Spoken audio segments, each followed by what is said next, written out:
तो भाई finally IPL 2025 में सीएसके के द्वारा दी गई बहुत ही घटिया परफॉर्मेंस के बाद सीएसके ने आईपीएल 2026 से पहले जिन 8 प्लेयरों को रिलीज करने का मन बना लिया है, उन 8 प्लेयरों की जो लिस्ट है वो मेरे हाथ लग चुकी है। वो लिस्ट मेरे सामने आ चुकी है।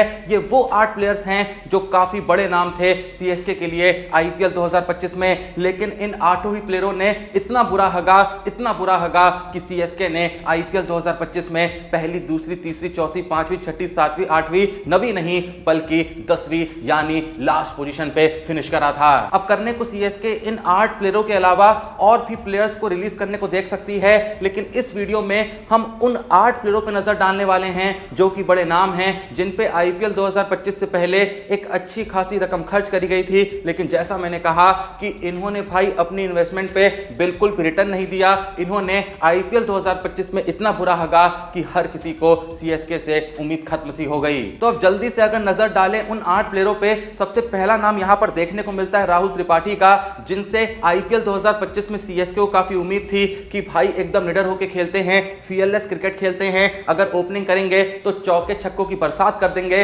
लेकिन अगर इनके आईपीएल 2025 के नंबर्स देखें तो 5 मैचों में मात्र 55 रन मारे, हाईएस्ट स्कोर रहा 23 का, एवरेज रही मात्र 11 की, स्ट्राइक रेट 100 से भी नीचे रही 96.49 की। यही रीजन है कि राहुल त्रिपाठी को सीएसके आईपीएल 2026 के शुरू होने से पहले रिलीज करने को देखेगी और इन पे जो 3.4 करोड़ रुपए खर्च हुए थे उनको बचाने को देखेगी। राहुल त्रिपाठी के बाद नजर डालें दूसरे नाम पे, तो वो नाम है रविचंद्रन अश्विन का। सीएसके को उम्मीद थी कि उनका ये विंटेज प्लेयर जब वापस से टीम में आएगा तो वापस से वही जादू वो बिखेरेगा जो कि कुछ साल पहले बिखेरा करता था। यही रीजन है कि अश्विन को 9.75 करोड़ में सीएसके ने आईपीएल 2025 से पहले खरीदा था। उम्मीद थी अश्विन से कि बैटिंग और बॉलिंग दोनों ही डिपार्टमेंट में कंट्रीब्यूट करेंगे, लेकिन दोनों ही डिपार्टमेंट में अश्विन ने इतना बुरा हगा कि 9.75 करोड़ रुपए जो इन पे खर्च करे गए थे, भाई 50 लाख रुपए का भी काम नहीं किया। बैटिंग के स्टैट्स की बात करें तो आईपीएल 2025 में 9 मैचों में मात्र 33 रन मारे,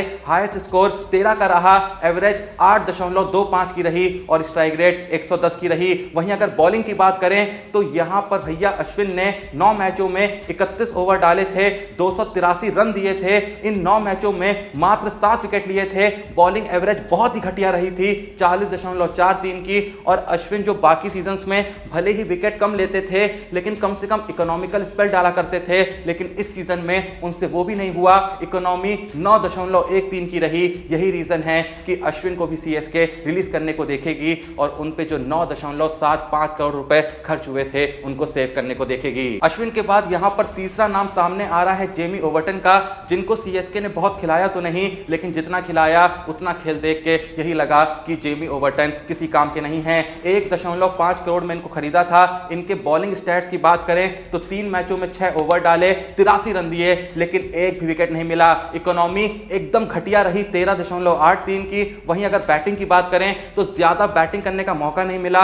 इस आईपीएल 2025 में मात्र 15 रन मारे थे, लेकिन ओवर्टन से ज्यादा उम्मीदें बैटिंग में नहीं, लेकिन जैसा मैंने कहा कि बॉलिंग में तो 6 ओवर में 83 रन दे दिए और पूरे सीजन में एक भी विकेट जेमी ओवर्टन नहीं ले पाए। जेमी ओवर्टन के बाद अगला नाम आता है आईपीएल 2025 में सीएसके के सबसे महान प्लेयर दीपक हुड्डा का, जिनको 1.7 करोड़ में खरीदा था। लेकिन भाई इस बंदे ने आईपीएल 2025 के 7 मैचों में मात्र 31 रन मारे और भाई उन 31 रन में से भी एक मैच में ही 22 रन मार दिए थे। एवरेज रही 6.20 की और भाई स्ट्राइक रेट दीपक हुड्डा की आईपीएल 2025 में रही है 75.61 की। भाई ऐसी एवरेज लोगों की आज के समय में टेस्ट में नहीं होती है और बहुत पहले ओडीआई में नहीं हुआ करती थी, लेकिन ये भाई साहब टी20 लीग के अंदर 75.61 की स्ट्राइक रेट से 7 मैचों में 31 रन मारे हैं आईपीएल 2025 में। भाई इसको सिर्फ रिलीज नहीं करना चाहिए, इससे तो भाई सामने से पैसे लेने चाहिए इसको छोड़ने के लिए। तो ऐसे में ऑब्वियस सी बात है कि सीएसके आईपीएल 2026 से पहले दीपक हुड्डा को रिलीज करेगी और उन पे जो गलती से 1.7 करोड़ रुपए खर्च हो गए थे उनको बचाने को देखेगी। दीपक हुड्डा के बाद अगर बात करें विजय शंकर की, जिनको 1.2 करोड़ में खरीदा था, उनका सीजन भी कुछ खास नहीं रहा।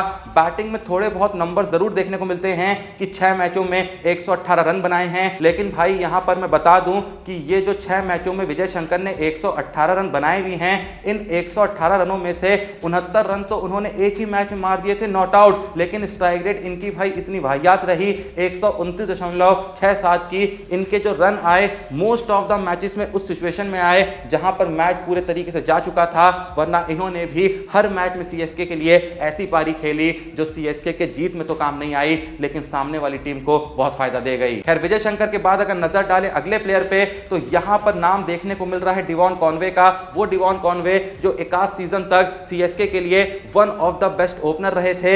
एक कमाल की कंसिस्टेंसी उनकी बैटिंग में देखने को मिलती थी, लेकिन आईपीएल 2025 में जिस तरीके से डिवॉन कॉनवे ने परफॉर्म करा देख के साफ पता चल रहा था कि आज का जो टी20 का लेवल है उसके सामने डिवॉन कॉनवे का जो बैटिंग स्टाइल है, जो बैटिंग परफॉर्मेंस है, वो काफी फीकी पड़ रही है। 6.25 करोड़ में डिवॉन कॉनवे को सीएसके ने आईपीएल 2025 के लिए खरीदा था, लेकिन इन्होंने आईपीएल 2025 में खेले गए 6 मैचों में 156 रन मारे, जिसमें से 69 रन एक ही मैच में आ गए थे। एवरेज रही थी 26 की, स्ट्राइक रेट भी बहुत ही नॉर्मल रही 131 की। तो फिलहाल तो यही कहा जा रहा है कि डिवॉन कॉनवे को भी सीएसके रिलीज करने को देखेगी और 6.25 करोड़ रुपए बचाने को देखेगी। डिवॉन कॉनवे के बाद अगला नाम आता है उन्हीं के देश के प्लेयर रचिन रविंद्र का, जिनको 4 करोड़ में खरीदा गया था। पहले मैच में ही आते ही भाई आईपीएल 2025 के कमाल की मैच विनिंग पारी खेल दिए थे 65 नॉट आउट की। तो ऐसे में रचिन रविंद्र से काफी उम्मीदें बढ़ गई थी, लेकिन उसके बाद इस बंदे ने हर मैच में जिस तरीके से सीएसके की उम्मीदों को तोड़ा, कहा जा रहा है कि रचिन रविंद्र से भी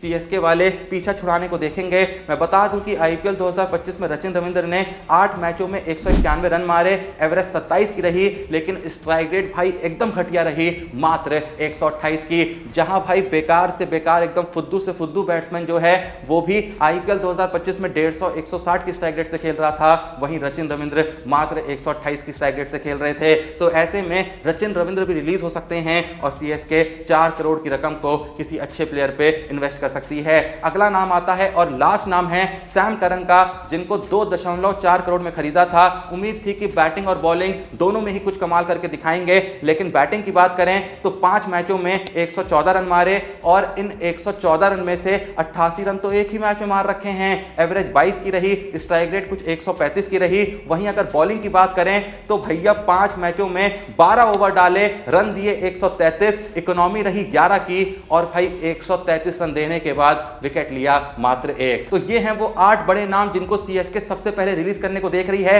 मैं फिर से बता दूं, राहुल त्रिपाठी को 3.4 करोड़ में, रविचंद्रन अश्विन को 9.75 करोड़ में, उसके बाद जेमी ओवरटन 1.5 करोड़, फिर आते हैं दीपक हुड्डा 1.7 करोड़, फिर आते हैं Vijay Shankar 1.2 crore, Devon Conway 6.25 crore, Rachin Ravindra 4 crore, Sam Curran 2.4 crore. अगर इन सभी की प्राइसेस को हम जोड़ें तो यहां पर जो सीएसके के पर्स में पैसा आएगा वो टोटल होगा 30.20 करोड़ का। उसके अलावा कुछ जो छोटे मोटे प्लेयर्स हैं जिनको सीएसके रिलीज करने को देखेगी, अगर उनका भी प्राइस जोड़ लें तो 32-34 करोड़ यहां पर आराम से सीएसके बचा सकती है और इन पैसों को कुछ अच्छे प्लेयर्स पर इन्वेस्ट करके आईपीएल 2026 के लिए एक बेहतर टीम बना सकती है। खैर जो भी ये वीडियो देख रहा है, क्या आपके मन में कोई नाम आ रहा है जिससे सीएसके को रिलीज करने को देखना चाहिए?